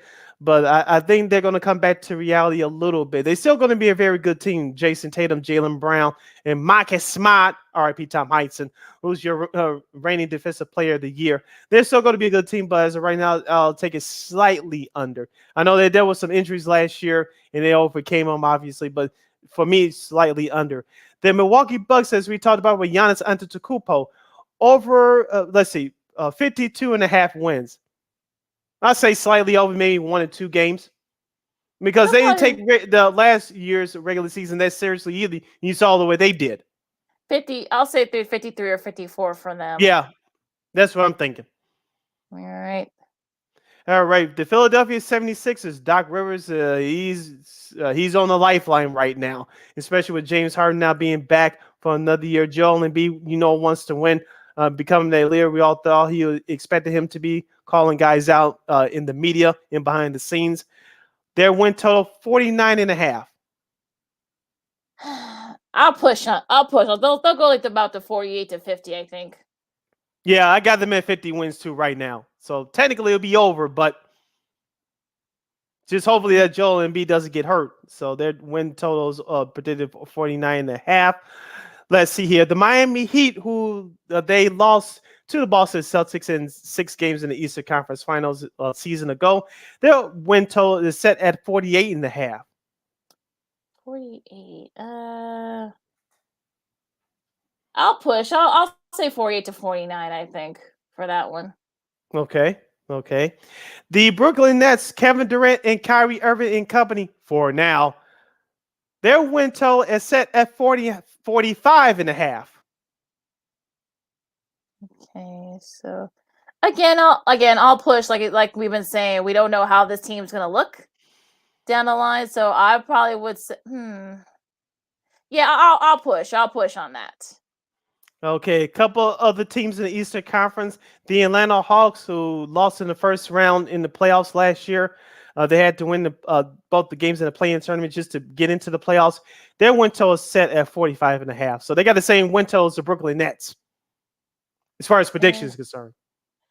I think I'll be right. I think I'll push on that one too. I think 40. I think it'll probably be at that 45, 46 mark. But like I said, we just don't know how everyone's gonna mesh well with their new teammates and such. So I'm wondering, like, that's gonna be kind of like the thing here. Some of these guys might not fit well together. So that's, you got to take that into account too. We just don't know. So I'll say 45. I'll push on that. Okay. The Toronto Raptors, who lost to Philadelphia in last year's first round playoffs, of course, due to the injury to Rookie of the Year Scotty Barnes, their win total is set for 44.5. 44. Yeah, that's kind of about right. I'll say 44 to 45. They'll probably right there, like barely over 500. They're basically saying is that they're right there with the Bulls, which I find a little hard to believe. So I'll say 44 or 45 for them. Okay, a couple other teams left in the Eastern Conference of note. The Cleveland Cavaliers, they lost to the Brooklyn Nets in a play-in game last year. They had a surprise this season, 2 All-Stars with Darius Garland and Jared Allen. Their win total is set at 42.5. 42.5. Yeah, I think that's about right. I think they're gonna fall back to earth a little bit. I mean, they're gonna be a little bit older. We'll see how everybody looks. And Colin Sexton's returning too. He might be a possible trade piece. Yeah, that might be. Yeah, that's what I said. That's why I'm gonna keep him right at that 42, 43, because he might be gone either by the start of the season or like halfway through. So I'm gonna go with, like, you're right. I'm kind of gonna push a little bit there. The New York Knicks. I know they picked up Jalen Brunson. They may be in trouble how they got him. We'll see about that. But as of now, their win total is set at 39.5. 39, and Tom Thibodeau is on thin ice right now. Really, big shocker there. But yeah, so, Yeah. I mean, yeah. I'll probably, yeah. Yeah. That's about right for them. I think they'll be like that 38 to 39 win total, and there might be a lot of upheaval there. Yeah, Julius Randle said right now, you ain't getting your way, brother. So you stuck right with the Knicks. Speaking of a player being stuck with this organization, Bradley Beal in the Washington Wizards, their win total is set at 35.5. Yeah, I think I'll take that. I'll take that 35. They're getting a little bit better, but they're not there yet. Yeah, and Bradley Beal may be traded at some point this season. And back to the Western Conference, Lakeena, the Memphis Grizzlies with John Morant returning for a healthy year, their win total is set at 49.5. In a tough Western Conference, yeah, that's probably sounds about right with them. So it'll be interesting to see what happens there. So those are your win totals. They'll probably change, I'm sure, probably within we're in it's August 15th, so they'll probably change with maybe about a month or so. So we'll probably have this conversation again with different win totals, depending on moves and whatnot. So. All right, we're gonna wrap things up here. Of course, Sid's got Old School TV Monday once again. And also, too, college football releases their preseason polling. Let's just say there's a reason why I always say that let's wait till October, but I'll explain it a little bit in a second. And also some sports media news. There's a new team that will be calling games for Notre Dame football this year. Sydney Brown, Lakeena McGee, Second City Sports on Sports Zone Chicago. We'll be wrapping things up right after this. Progressive presents the Sports Flash on the Sports Zone Chicago. Light day around baseball today. Cleveland at Detroit. The White Sox visit Kansas City. The Cardinals are at Denver. The Astros host the Rangers. The Red Sox at home against the Orioles. The Cubs take on the Reds in the Field of Dreams game in Dyersville, Iowa. The NFL preseason kicks into high gear this week. Tonight, the Giants visit the Patriots while the Titans head to Baltimore. Tomorrow, the Falcons visit the Lions. The Browns are at Jacksonville. The Jets visit the Eagles. The Cardinals at Cincinnati.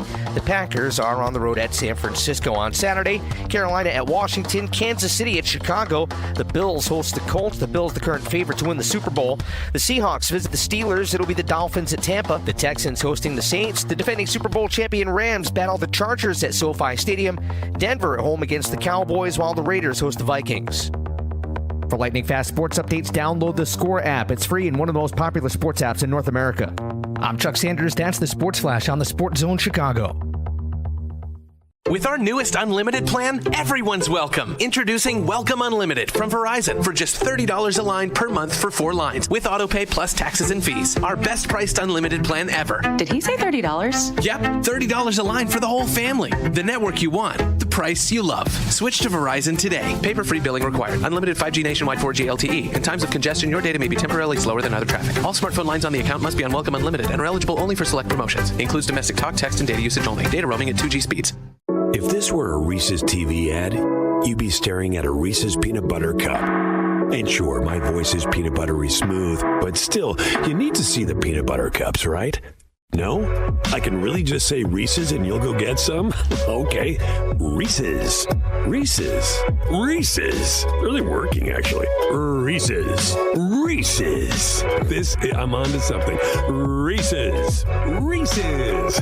Reese's. Reese's.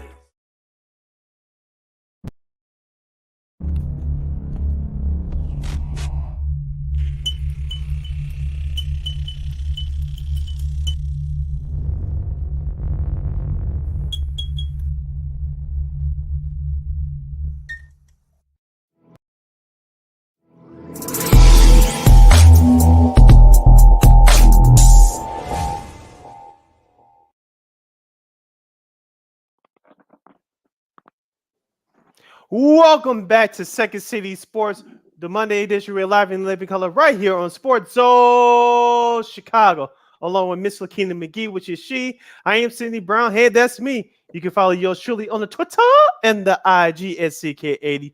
Once again, at CK80. That's SIDKID80. That's SIDKID80. You can follow me at Keena McGee on the Twitter and at Keena_McGee on the IG.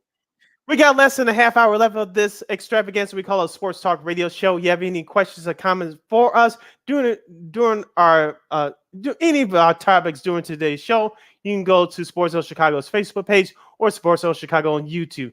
type in your questions or comments in the comments section. Lakeena will get them up on the screen for you. Lakeena, you have some news from the college football world. Tell us about it. Yeah, the AP released their polling, their preseason poll for college football. Of course, the season starts in a couple weeks. We're gonna have some. Hopefully, we're gonna have some like great people to come on to to talk about it and preview it. So a lot of things are happening here. Of course, Alabama is the number one now. Let me start. Shocking. Yeah, I mean, let me start by saying that they should release this poll. Wait to release this poll, perhaps maybe like mid-October. I guess that's just my opinion, but it is what it is. But I know we've been doing this for years. I've been saying it for like the last 25 years or something like that. So no one listens to me then. So whatever. Ohio State is number 2. They got I think they got like 3 first place votes. Georgia, defending champions, at number 3. Clemson at 4. Notre Dame with a new coaching staff, Marcus Freeman, now the new head coach, at 5.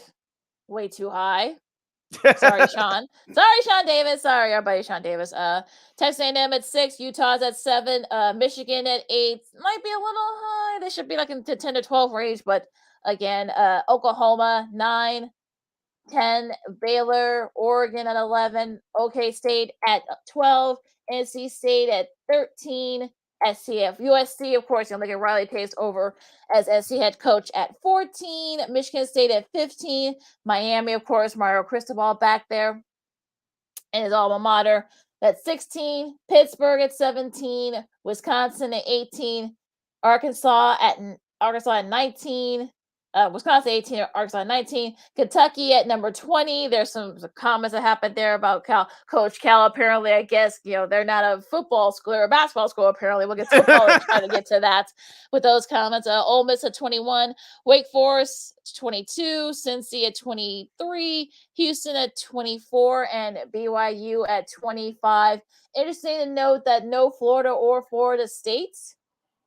So that's kind of a little bit weird. It's actually the first time since 1974 that neither Florida or Florida State are ranked in the preseason top 25. So, Sid, discuss. Yeah, both those schools that you mentioned are struggling. With Florida State, they've been struggling for a while for the last few years. Florida has taken a small tumble, but hopefully both those schools, for college football's sake, will return. But I was going to ask you about Lincoln Riley, USC. We mentioned this before in a few shows ago. Looking at their schedule, it is a very, I want to say, not so easy, but they should have no problems before conference play. Of course, them and UCLA were both for the Big Ten in a couple of years.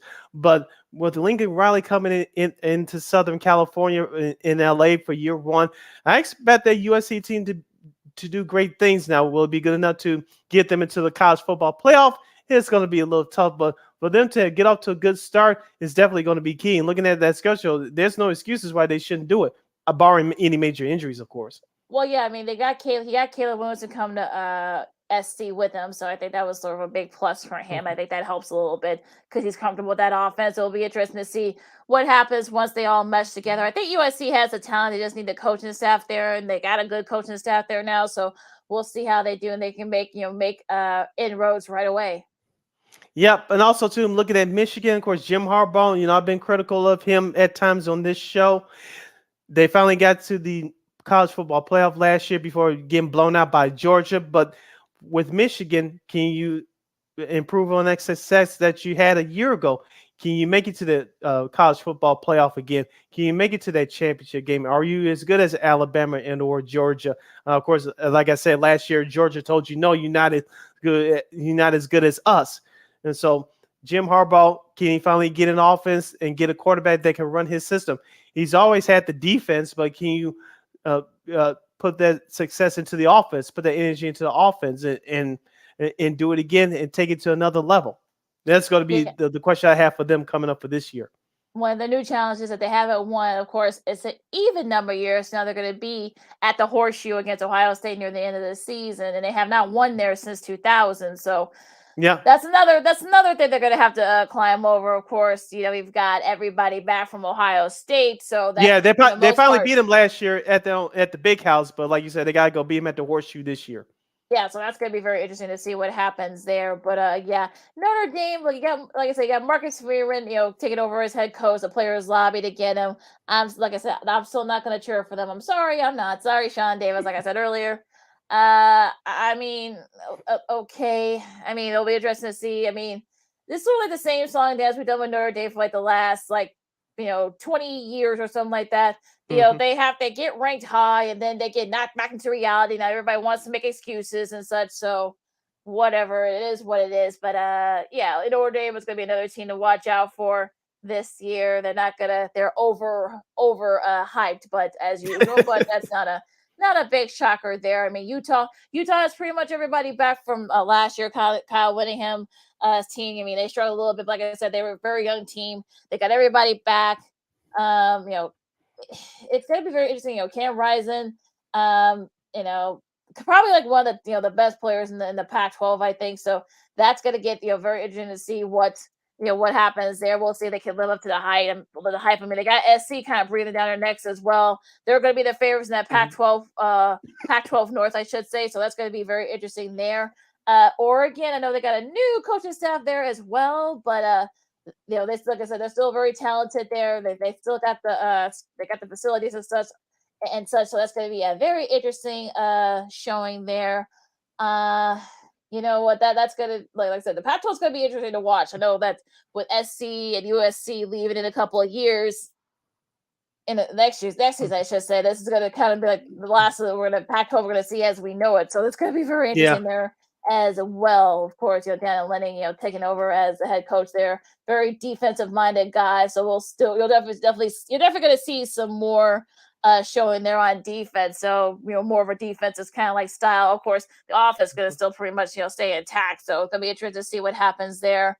NC State, I know they kind of came out of nowhere. So I know that they beat Clemson as well. I think Clemson, they got everybody back too. So that's going to be another thing that's going to be very interesting. So yeah, we'll see what happens there as well. So in the ACC, definitely some people say it might be a down year. That's why Miami might sneak in there on some folks. Yeah, Miami is, we talked about last year, Lakeena. They struggled with the quarterback position due to injuries and so on.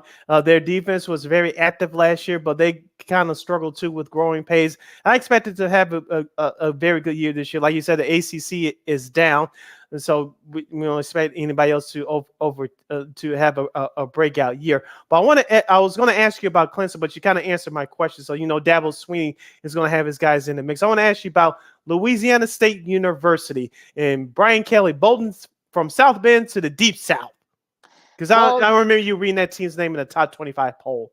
Well, they're not in any of the polls, neither the coaches nor the AP poll. And then apparently Miles Brennan is transferring. He was the quarterback last year for Ed Orgeron, so apparently reports are that he is bolting LSU. So that might be something to watch out for as well. So Brian Kelly already in a pickle. He's apparently walked away from football. Somebody said this, according to Christian Garrick from he covers LSU football, so they're going to be looking at a quarterback. So I don't know, that's going to be something to look out for, too, that they don't have, that Brian Kelly doesn't have a quarterback. He was kind of like one of those guys that kind of like kept everything stable at LSU with all the things that were happening over with Ed Orgeron and such. So I don't know. I mean, they're going to be looking for something a little bit different. He's already in a hole, so that's going to be very interesting there. Going to I want to talk about Kentucky in the comments real quick. Apparently, if you guys haven't been following this, John Calipari basically said that Kentucky is a basketball school, and he's right. But look, the football team has emerged the last few years, especially with Mike Stoops as coaching too. So, I mean. He didn't. Like I said, I'll say this about Coach Stoops. I mean, he really didn't have. Let's just say that he kind of didn't really take too lightly about what Mark Stoops, I should say, because there's so many of them. You got, of course, you got Bob, you got Mike, you got Mark, but so many. But Mark Stoops is a coach over at Kentucky, and he didn't have such nice things to say about Coach Cal, and I guess. I mean, you don't talk about my players, boy. America needs football, boy. Well, he's not from the South. Sid. They're Midwestern people. Remember the Sioux Sparrows are from the Midwest. Sid. He doesn't have a Southern accent, so relax. But yeah, I mean, he didn't take too kindly there with Coach Cal's comments, if you will, and the AD is now stuck kind of trying to play mediator between the two of them. That's not a good sign if you have to basically have to get your top folks to get along. I mean, I know that Mitch Barnhart, I think is that he's been there for years, so I think he's kind of like stuck in the middle of this feud between Coach Cal and Coach Stoops. But what do you think about this? Have you heard about this? And what do you think about it? I haven't heard about it just now, but this doesn't it sound like some high school, grade school, NBA petty drama between two grown ass men. Get your stuff together, will you? I'm just saying. yeah, I know this has been going on for like the last 2 weeks now, so I guess, but yeah, that stuff with Saban and the coach from Texas A&M, and now this really. Well, they keep things interesting as we're about to start. Some of these schools are back in session or starting to get back into session. Mm-hmm. I know some of the fall sports are already practicing, so I know that Coach Stoops has to deal with this, during the practices and such. So Kentucky's some people say Kentucky might actually be pretty decent in SEC this year. So yeah, funny. It's pretty funny though if you think about it. Before we move on to our next story, Lakeena, I want to get into a couple of our local teams. So we'll get more deeper into them in a couple of weeks once the season starts. But what do you think about Illinois and Northwestern? From what I've been hearing over the weekend, it seems to be a little bit more optimism for Northwestern than Illinois. Of course, as we said on this show the last couple of years, Pat Fitzgerald, we have a great year or a good year that coming out of nowhere, he followed up with a bad year, and that's what happened last year. But it seems like the optimism is real this time. They're supposed to get one of the top running backs back from injury, and so hopefully they have a quarterback if they do, because they're always known for strong defenses. Maybe Northwestern can surprise some people this year. Well, I mean, their schedule is a little bit going to be very tough. I mean, they got to play Ohio State this year. They got to play Wisconsin. Is that the Horseshoe? No, they get them at home, so that might help them a little bit. But okay, they got to play Nebraska and Duke, and they host Wisconsin. But like I said, they get I mean, it's fine. But you know what? I think look, they got a solid defense. Got a really nice couple of really good core guys on their defensive front. So it's definitely kind of like one of those things where you're kind of, they've got a pretty young, they got to plug in a lot of new guys this year for Northwestern. I mean, last year was supposed to be the year where they're supposed to have emerged, but of course, injuries and COVID and struggles and such. So that did not help them as well. I mean, they've got some, they got solid, they got a solid, guys coming back. Of course, Hollis Jr., Garrett Hollis Jr. is one of the top young guys on defense and such. I know they got a couple other guys who I know AJ Hampton's pretty good. I know Raymond Nero Jr., is like one of the wide receivers from last year kind of emerged. He was kind of one of the bright spots of that. So I don't know. I mean, again, we'll see. I mean, look, like I said, they get Wisconsin and Ohio State at home.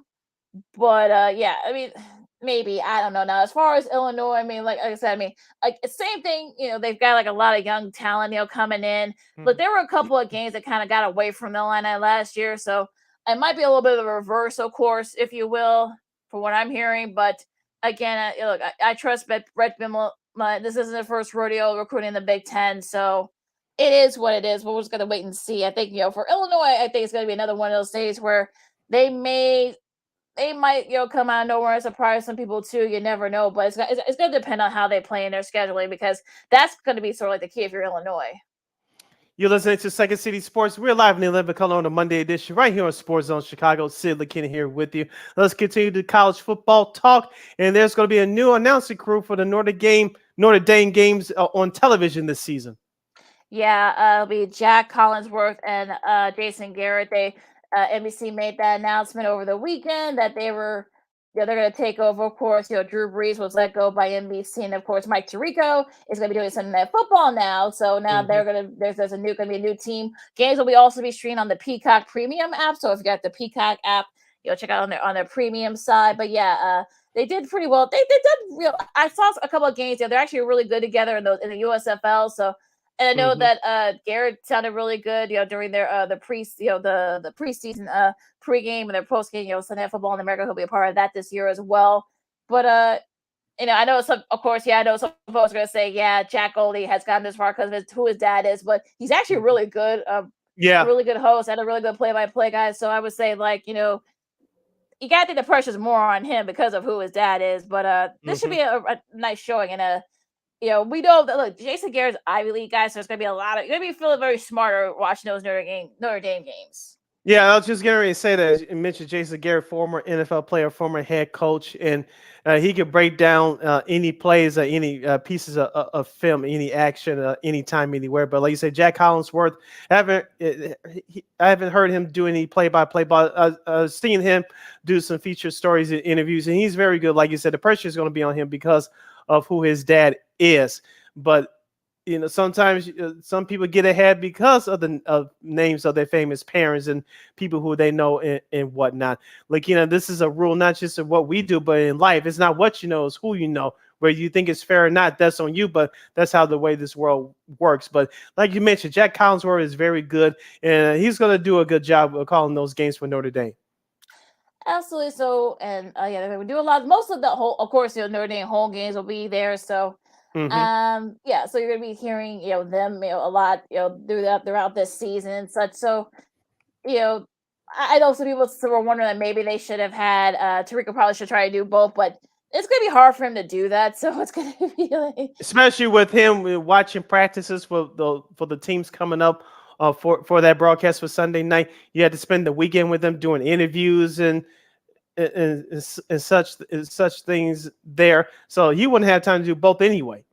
Yeah, so I think for people who were probably hoping that maybe Tarico would have done both, it was going to be hard to do. But yeah, so yeah, you can check them out. I mean, it's like I said, I think it's like I said, I heard them doing USFL games over the summer. They sounded really good together, and I think NBC kind of did a smart thing by kind of doing the already established partnership and such. So that'll be very interesting to see what these two do. Of course, you're not gonna hear a lot of homerism from Coach Garrett too much. I mean, they get Marshall, Cal, BYU. That should be an interesting game. Stanford, UNLV. They get Clemson too. They get that Clemson game in prime time in November, and Boston College. We'll see where they are at that point. But yeah, so those are going to be some of the home. Those are going to be the home games that are going to be showing this year for Notre Dame football on NBC. Yep. And we'll see what happens with the ratings for those broadcasts. You're listening to Second City Sports, the Monday edition, live in living color, right here on Sports Zone Chicago. I'm Sid. That's Lakeena. Don't forget, you can catch Sports Zone Chicago, including Second City Sports, on Roku TV. All right, Sid, it's that time, before we wrap things up here on Monday. What's old school TV Monday this week? Yes, the old school TV Monday TV show is Give Me a Break. That's right. Give Me a Break is American television sitcom created by Mort Lockman and Cy Rosen that aired on NBC for 6 seasons from October 29th of 1981 to May 12th, 1987. The series starred the late Nell Carter as a housekeeper for a widow police officer whose name is Dolph Sweet, is his legal name on the show, and his 3 daughters. The main characters for the program was, of course, the aforementioned Nell Carter as Nellie Ruth Nell Harper, Dolph Sweet as Carl Kaniski, seasons 1 through 4, Carrie Michelson as Katie Kansky, Laurie Hindler as Julie Kansky Maxwell for the first 5 seasons, Laura Jill Miller as Samantha for the first 5 seasons, John Hoyt as the grandfather is Stanley Kansky, Joey Lawrence, in the 90s, but before then, he was the cute little one as Joey Donovan for seasons 3 through 6, Thelma Hawkins before Family Matters, she was Nell's best friend as Addie Wilson, seasons 4 through 6, Jonathan Silverman, before he got his big break, he was Jonathan Maxwell on Give Me a Break in season 5, and Rosetta Lenore. Before Family Matters, she played the mother, Mabel Harper, in season 6. And before she got her big break as a comedian, Rosie O'Donnell played Maggie O'Brien in season 6. Yeah, I mean, yeah, it aired on NBC for 6 seasons, and well, I think the concept of the show, I think, of course, the black housekeeper, in Hmm. Southern California, with the upper class white family, was friends with the wife. The wife passed away. She wanted Nell to take over and help coach. Yeah, well, Chief Kaniski, I think he was a chief. I think, yeah, they call him Hmm. Chief. They help him raise his 3 daughters and such. The all 3 of the girls, Katie, Julie, and Sam loved Nell like they were their mother and such. Now, of course, you know, Nell was going through her own, various issues at the time. And Google's your friend, folks. I won't rehash them, but Right. of course, Dolph Sweet, got sick with cancer. He was Hmm. dying like in the 3rd season. So Yeah. when his character passed away, of course, of course, they wrote it into the show, and of course, Grandpa came in and kind of became like that father figure. Of course, helping Hmm. Ned out with the girls. Of course, luckily for the girls, were already like grown and kind of like well, Sam was still like the youngest, but it's interesting that of course they brought in Joey, of course the cute factor. Of course, they would then also add a couple Hmm. years later add his kid brother Matthew. Well, kid, Yes. he's my age, but yeah, they brought him on to kind of for sure the Q factor as well.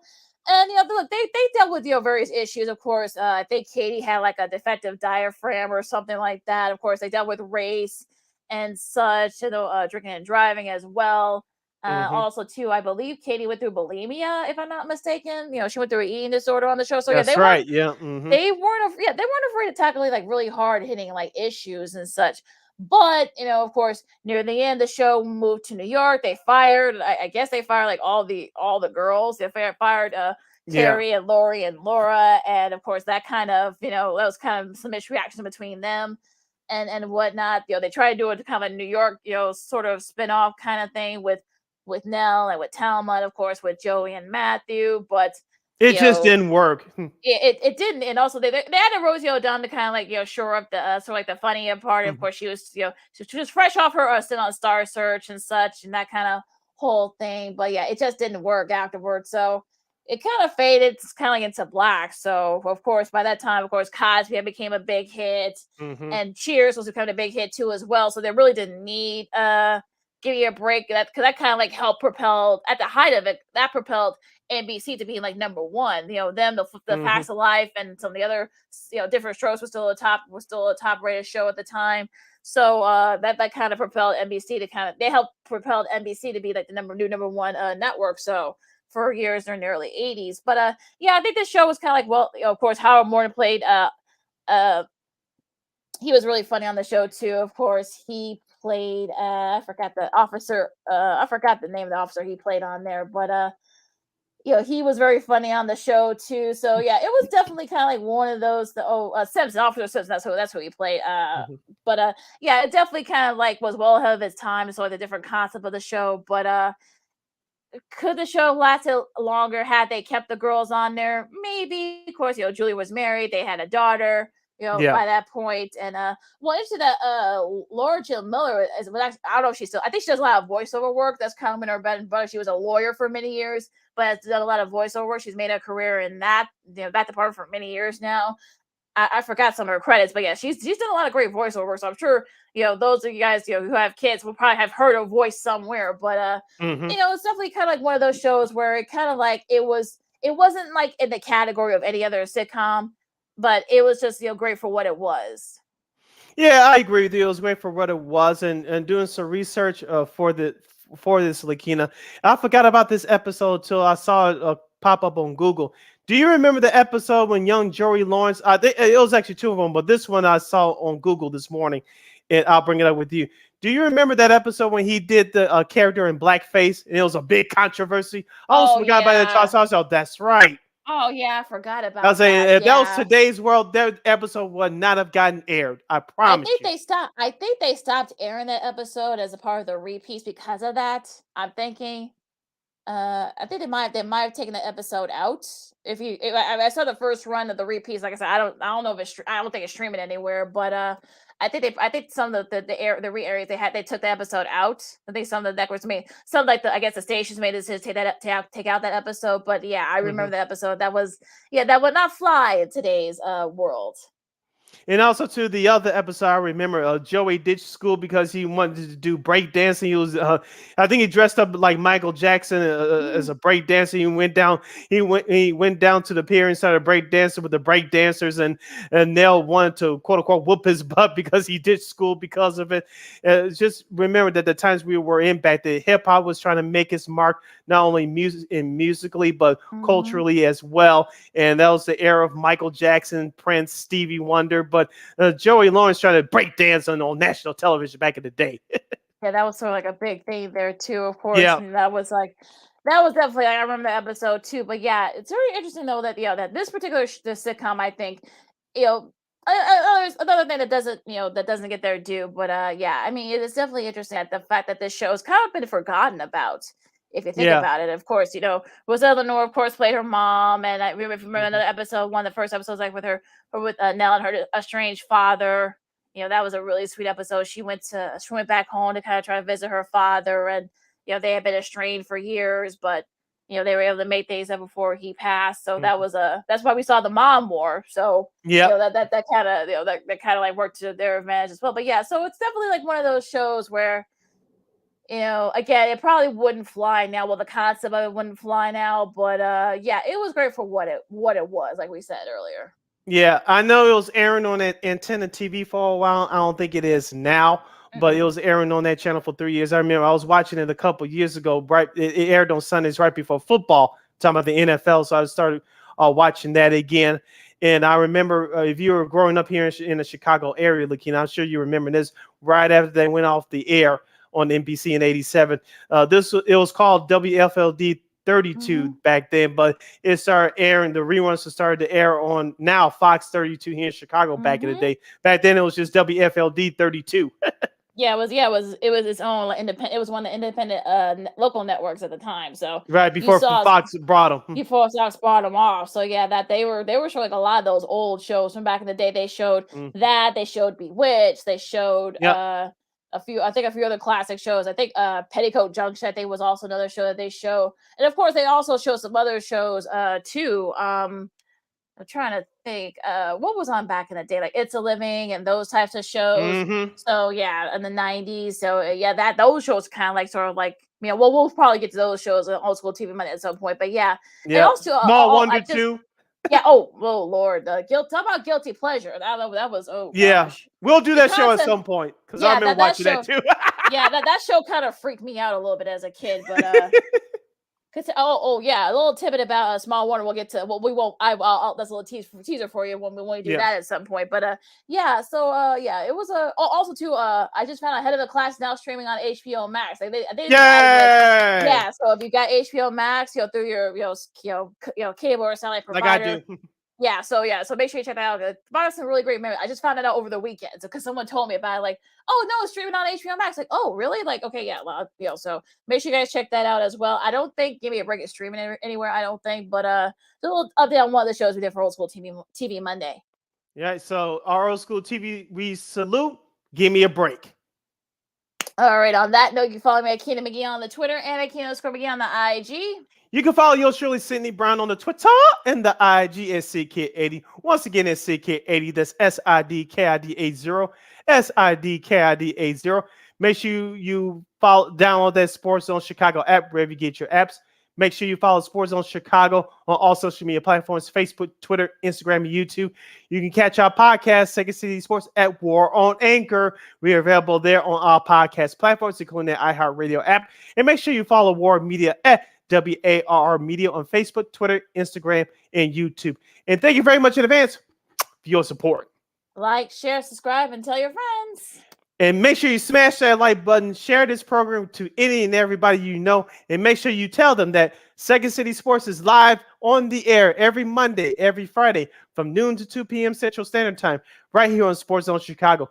Once again, catch Second City Sports live in 11 color every Monday, every Friday from noon to 2 p.m. Central Standard Time, right here on Sports Zone Chicago. And don't forget, you can also catch Sports Zone Chicago now on Roku TV. That's right. Sports Zone Chicago is now available on Roku television. You already have a Roku TV. Just click on the sports section and download that Sports Zone Chicago app. If you don't have a Roku TV, that's okay. You have a streaming device, iPad, iTouch, iPhone, Chromebook, laptop, wherever your streaming device is. Make sure you download that Roku TV app and click on the sports section and download Sports Zone Chicago's app through that avenue. Make sure you get with the program and catch Sports Zone Chicago on Roku TV, live and on demand, 24 hours a day, 365 days a year, and 7 days a week.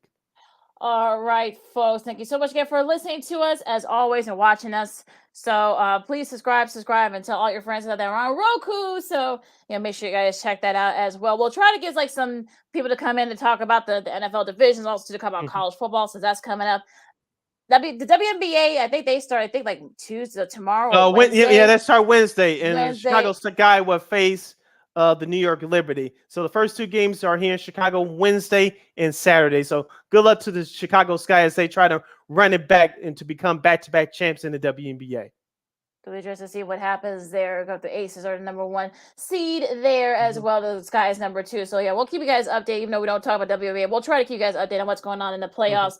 As well. So for Sid, I'm Lakeena. If you're not gonna get vaccinated, wash your hands. Be good to each other. This has been Second City Sports on Sports Zone Chicago, and we'll see you Friday. Till then, go Sox. Holla!